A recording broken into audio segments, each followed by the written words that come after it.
Salut à tous, c'est Matt. On se retrouve aujourd'hui pour notre vidéo du jour. On va aller sur les charts juste après, mais j'aimerais parler un petit peu des news en ce début de vidéo.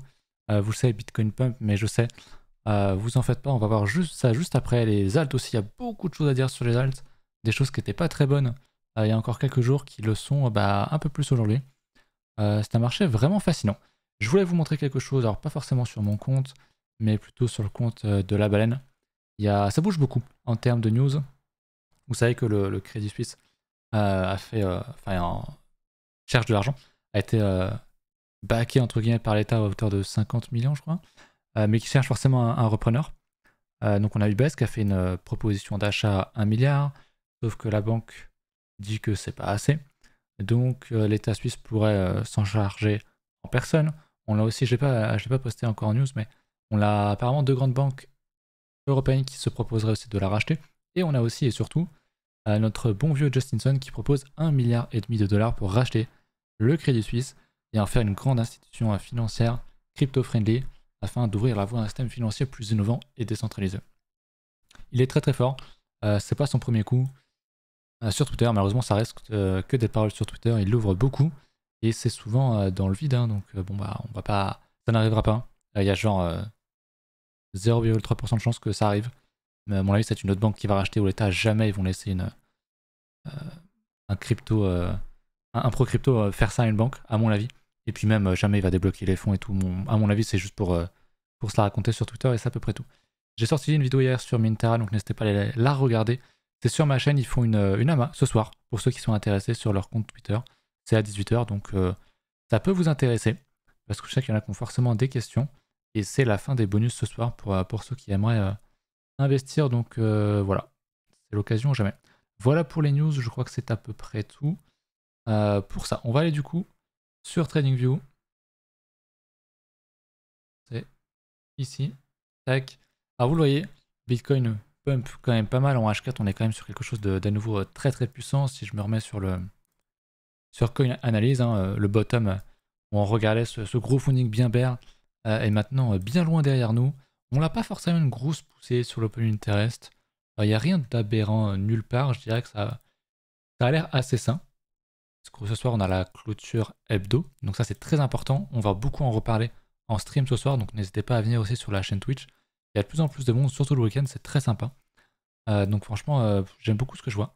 Il y a eu beaucoup de positions qui sont ouvertes sur ce moment-là. Sans doute des gens qui shortaient, puisque dès qu'on a refait un plus haut, on l'a pas mal liquidé par la suite. Donc écoutez, ça m'a l'air d'être assez sain. Quand je vois ça, il y a toujours de l'engagement. On monte, on les liquide. Donc sur Bitcoin, ça m'a l'air d'être vraiment très bon. Au niveau du marché en général, on a un petit retour sur le vert, ça fait quand même assez plaisir. C'est pas le cas pour tout encore, mais je crois que si on regarde sur la dernière heure, ça monte déjà beaucoup plus. Sur la semaine, on est extrêmement vert dans le top 100. C'est vraiment très très beau. Donc c'est assez satisfaisant, ça faisait un petit peu longtemps. Et on le voit à gauche, hein, DYDX, plus 50%, on va évidemment en parler, puisque je vous ai beaucoup parlé de cette halte-là, qui présentait un setup très intéressant, qui l'a invalidé et qui refait quelque chose d'intéressant actuellement. Donc voilà, après attention, hein, sur le H4, je veux dire, on a quand même une divergence baissière, je vais agrandir un petit peu ça. On voit qu'on fait un plus bas, un sommet plus bas sur notre indicateur, qui est un indicateur lourd, donc qui donne peu de signaux, mais qui en donne des bons. Donc divergence baissière. Après, c'est pas forcément suffisant pour short. On peut refaire un plus haut, refaire une divergence, et donc en faire une double, ou tout simplement la valider. C'est tout à fait possible. Je n'irai pas jouer à contre-courant très clairement sur Bitcoin. J'ai pas montré, mais on va retourner ici. En hebdo, on est pile sur le 38.2 de retracement Fibo. En log, en linéaire, on a forcément un peu plus d'espace encore. C'est le fameux niveau des 36 000 qui est ici. On s'approche quand même énormément de l'ancienne résistance des 30K, des 28-30K. Donc très clairement, c'est pas un endroit où j'irai poser mes investissements ici en me disant ah bah allez, j'investis pour X années là, c'est parti. Bon, même si je préfère le faire ici qu'à 60 000, mais depuis le temps qu'on en parle, c'était bien avant qu'il fallait accumuler.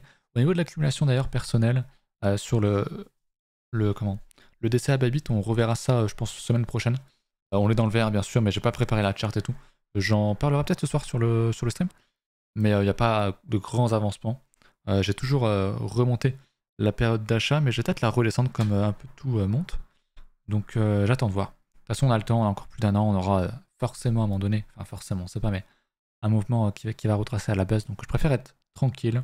C'est pas le bull market tout de suite, on se calme. Posez vos mains des claviers, ne FOMO pas. C'est super important. On prend le temps et c'est très important. Mais on a quand même une bougie hebdomadaire qui est quand même assez sensationnelle, donc ça fait quand même plaisir, on va pas se mentir.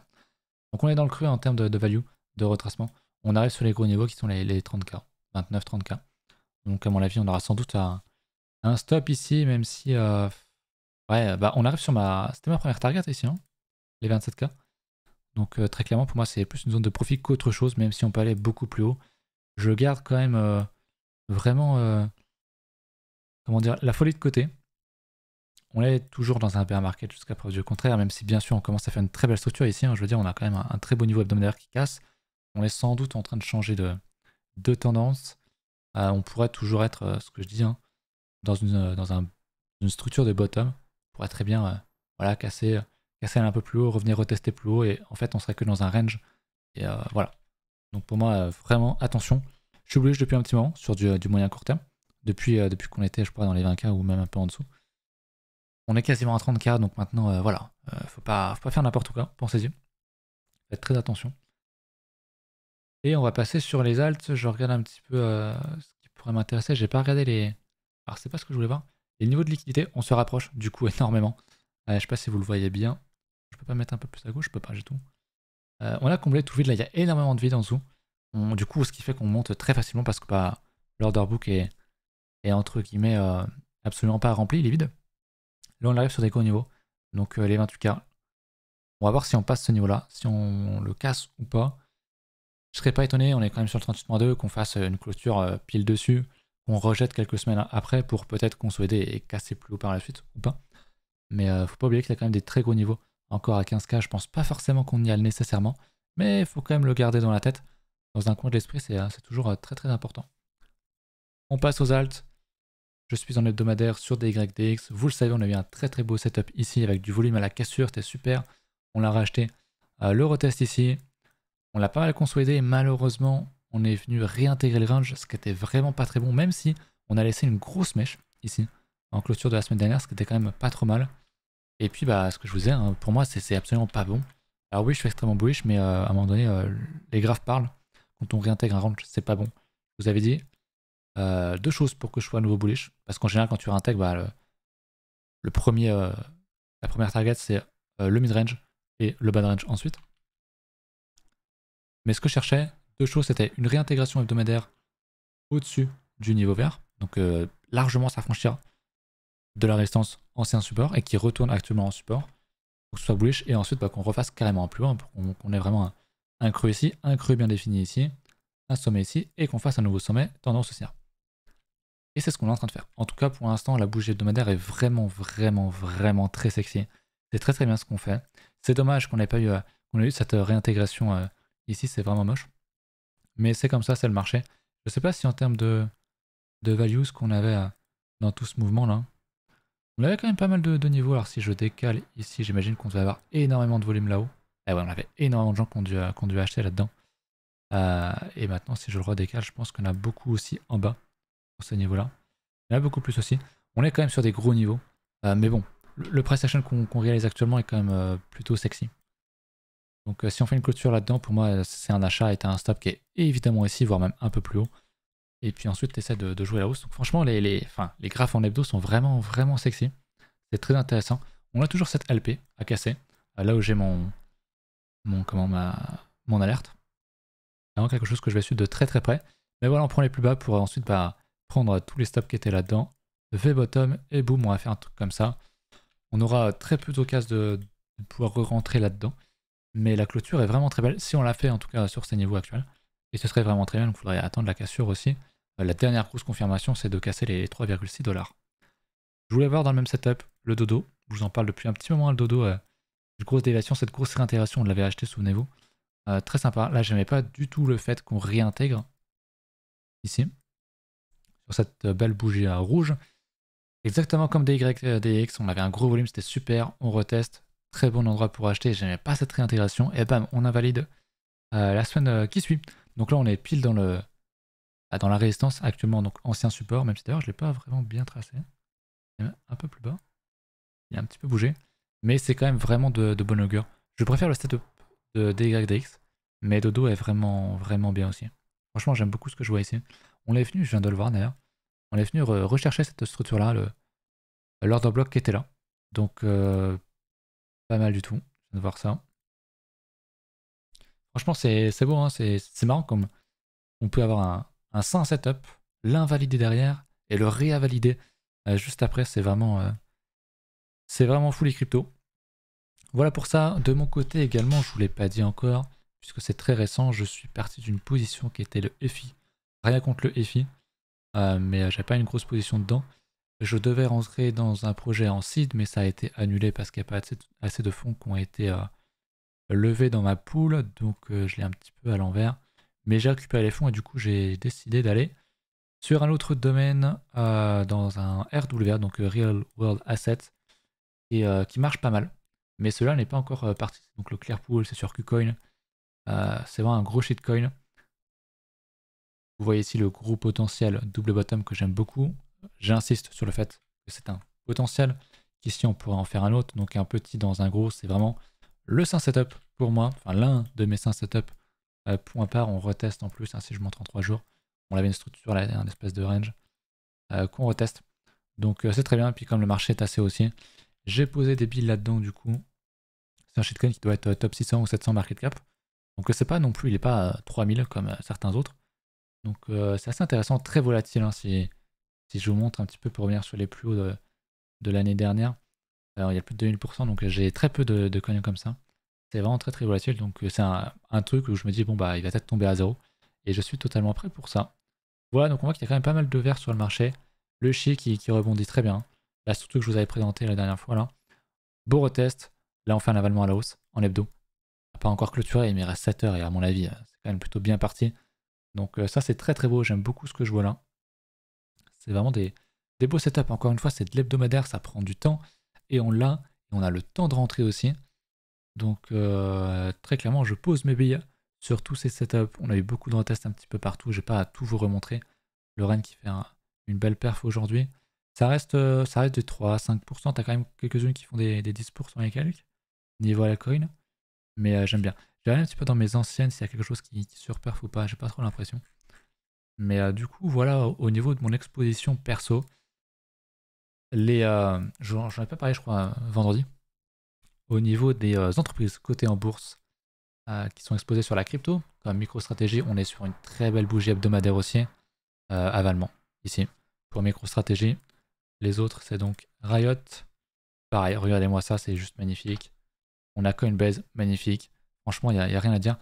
Alors, à voir l'ouverture de la semaine prochaine, bien sûr, avec la crise du système bancaire, mais a priori, ça a l'air de quand même pas trop mal profiter aux cryptos. Et même pas qu'aux cryptos d'ailleurs, si on regarde un peu moins quand même, si on regarde l'ESP. On est dans une bougie qui reste verte. C'est pas comparable à Coinbase ou à MicroStrategy, mais ça reste ok parce que derrière il y a de l'imprimante qui se fait pour sauver les banques, même si c'est pas totalement comparable à ce qui s'est passé pour la crise Covid. Mais quand même, bon, faut regarder ça de près. Moi, je surveille beaucoup ce niveau du SP, les niveaux des 4200 points là. C'est vraiment le niveau pour moi qui doit casser. C'est de l'hebdomadaire encore une fois, c'est une grosse structure. J'attendrai vraiment qu'on casse ce niveau-là. On ira peut-être chercher les stops ici, faire un petit truc comme ça avant de le casser. Peut-être qu'on n'ira pas le casser, mais j'aime bien ce que je vois. Vous le savez, donc on va suivre ça de très près. Au niveau de notre ami ennemi dollar, on est aujourd'hui, enfin pas aujourd'hui du coup, les marchés sont fermés, mais il nous fait vraiment le haut. Encore une fois, il monte, il descend, il remonte. Sur une journée, il avale tout et en fait, non, il redescend. Donc tant mieux, qui dump. Je vous rappelle qu'on a pile retesté le temps de 2. Donc c'était une plutôt bonne chose. On a l'air de beaucoup rejeter, on a fait un beau doji avec une belle mèche en haut. On rejette par le bas, c'est pour l'instant une bonne chose. Il ne faudrait absolument pas qu'on y retourne à la hausse semaine prochaine. Mais s'il pouvait venir rechercher des plus bas, ça nous aiderait à bien pump sur BTC. A priori, ça serait un petit peu de petit coup de dopage pour Bitcoin. Vu la tendance actuelle dans laquelle il est, ça ne pourrait que l'aider. Donc une très bonne chose aussi actuellement sur le marché américain au niveau du dollar. Est-ce que j'ai autre chose à vous montrer? Les GAFAM, on avait vu ça l'autre coup, donc ma foi, pas grand chose d'autre à voir.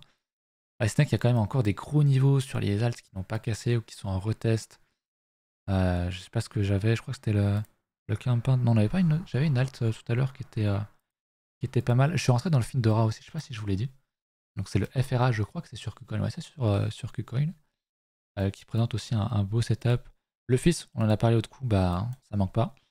Et il nous fait un très beau rejet pour l'instant du support. D'ailleurs, j'ai pu le mettre en blanc, mais j'ai bel et bien le mettre en vert. Je sais pas pourquoi est-ce que je l'avais mis en blanc support. Donc ça marche plutôt pas mal. Très belle structure, j'aime beaucoup. Beaucoup de volume à la cassure. On reteste en trop de volume, c'est parfait. Je pense que on ira retester tout ça un peu plus haut. Je découvre avec vous quelques-unes de mes alts parce qu'honnêtement, je regarde pas tout ça bien souvent. Mais là, on a l'air de quand même pas mal rejeter, en tout cas pour la majorité.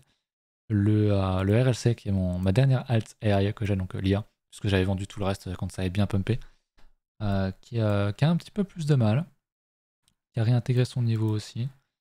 Mais je dégageais ce niveau-là d'ailleurs, mais qui reste largement dans une optique haussière, avec un creux ici, donc des creux ascendants pour l'instant et des sommets ascendants également. Donc c'est la définition d'une tendance haussière. On reteste le support ici qu'on voit, on a un order block. Pour moi c'était un niveau similaire à payer, donc j'attends beaucoup de ce token là, quelque chose que je vais hold longtemps, au moins 1 an et demi, 2 ans je pense pour la prochaine bulle.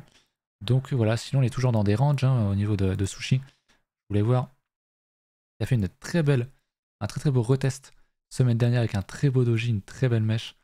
Semaine dernière en hebdomadaire, on devrait close au-dessus en plus actuellement sur la prochaine bougie qui se fait actuellement. Ce qui est très bon si on casse ce niveau-là en hebdomadaire. Sur le sushi, je voulais voir aussi, c'était le link, voir comme ils ont des setups assez similaires. Je voulais voir ce qu'il nous faisait le Chainlink. Il nous a pas forcément retesté le bas de mon niveau ici, mais il reteste la structure ici. Si je passe en daily, on voit qu'il y avait une structure là-dedans. Il reteste le coude, comme je l'appelle, ce niveau-là.